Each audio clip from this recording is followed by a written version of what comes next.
I'm pumped on Volume 7, dude. Seriously. Cool. Yeah, dude. It's great. It is for sure the most meaningful addition to the game from my point of view since launch, for sure. Second, maybe to link ups. I would say link ups changed the game quite a bit. Anyways, I'm super excited, but you also owe me an apology because I haven't gotten any sleep since the game. You owe me an apology. So it dropped late for us, man. We've been up. I literally, dude, the sleep schedule has been terrible. I went to bed at 8 p.m. on Monday, and then woke up at 1:30 a.m. and played all night from then until about 10:30 or 11 in the morning, and then went to bed. Woke up around dinner time, had dinner, put my son to bed when he went to bed at 8, and then I played again pretty much again all night. Anyway, it's been a great time. I'll be honest. What a great addition to the game. I really appreciate it. And yeah, the team have like really grafted on this one. Yeah. I think like at the beginning when we were starting to plan out the different volumes, like what we took on for volume 7, we knew was pretty chunky for the team and what we were doing. But honestly, like even through some ups and downs and stuff, like they really knocked it out of the park, and I couldn't be happier with not only the way in which we managed to get Dragon, like I say, because it really hits back on that kind of old school vibes of it. And that even is, honestly, it's not even just from a nostalgia standpoint of like, oh, hey, we're playing up underground and anything like that. It's because it comes from a gameplay variation piece for me. If you think about being in the world and what you're doing, and you're doing races, and we've got, obviously the different type of events, like it's having that different event in which makes you not only play differently in the way you're literally holding the controller and what you need to do if you're playing controller, right? But it's then thinking about, okay, how am I going to set my car up? What am I actually doing? What's the kind of cognitive load for the player around? I'm not having to worry about like the actual analog moving around because I've got the lane switching. This is all about gear shifting. This is all about when am I going to drop the nods. It's that looking for those different ways to play in the car. And that kind of obviously extends out to drift as well, and then what we wanted to do there with drift, and then really change up the drift handling, and just adding that extra layer of kind of skill and mastery to what drift is. The drift feels great. It feels so good. It's a ton of fun, dude. I'm loving the new drift handling.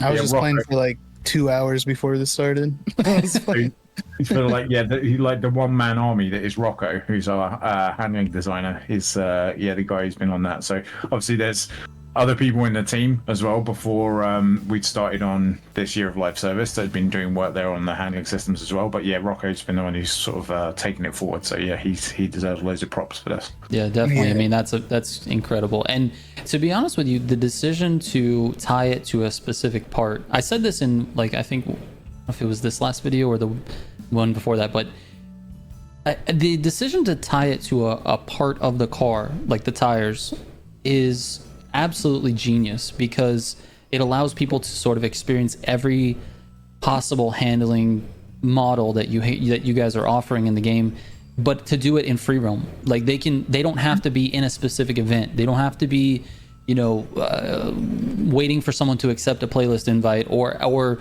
waiting for the playlist to rotate in PvP.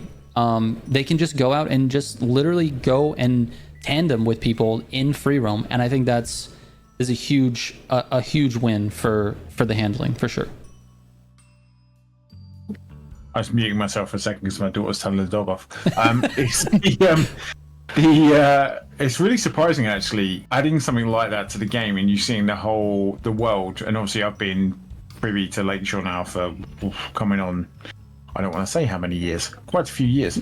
But then seeing Lakeshore in a whole new view of then having the drift tires on there and experiencing, it's like, hey, the props that are in the world, or even the way like some of the cars are parked up in the car park, and there was no way we would have been able to drift around these cars before, right? And now there's whole new lines that start to appear. There's whole new, and it's great. It's great to be able to get in that world and just be able to play more in it after being in it for so long. So it's something that we'd been thinking about for quite a while.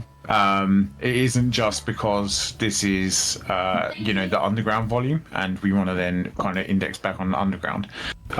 It's about us taking what Need for Speed is forward, taking it further, adding more depth to it, adding more of the things which are right for the players, right? So I'm excited to then, as per Kaizen, and if I say that as per Kaizen in the office and people start saying shots, you need to take a shot because I just bang out. You say it a lot, yeah. Yeah, I do say it a lot. I don't even work with you, and I think I've heard it 50 times. So I think at this point I'm gonna have to get a tattoo or something. Yes, for sure. Yeah, as per that, it is building though. It's like trying to make Need for Speed into this, ultimate kind of destination when we can, or learn from it basically, so that we can then make it this ultimate destination in the future when we can. So yeah, it's awesome. It is awesome. I think obviously we don't, as viewers, as gamers, as people just playing the game, we don't really get to see or know what's going on behind the scenes. I feel like the Kaizen this whole year basically, and the direction that you guys are going and the transparency and all that, I think is so meaningful to the community, because it allows them to sort of maybe just understand the challenges associated with making a game like this, and where you guys want to take the game in the future, and how you plan on doing that. And that's through feedback from the community, which has really not been a thing with Need for Speed games.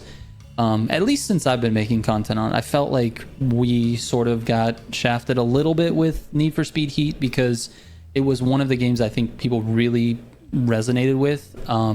Need for Speed fans did.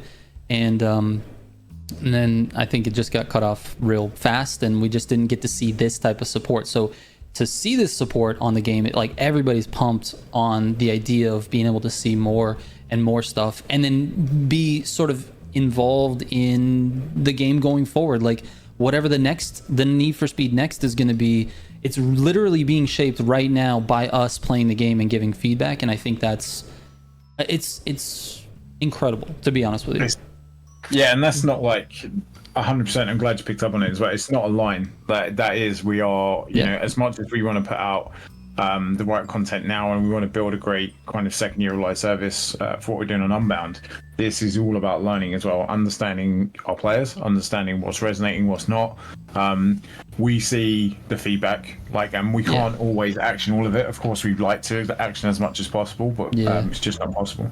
We see it, we take it in, we collate it, we understand it, and it really is just, I don't know. We should be making a game that's right for the players, right? So and that's what we want to do.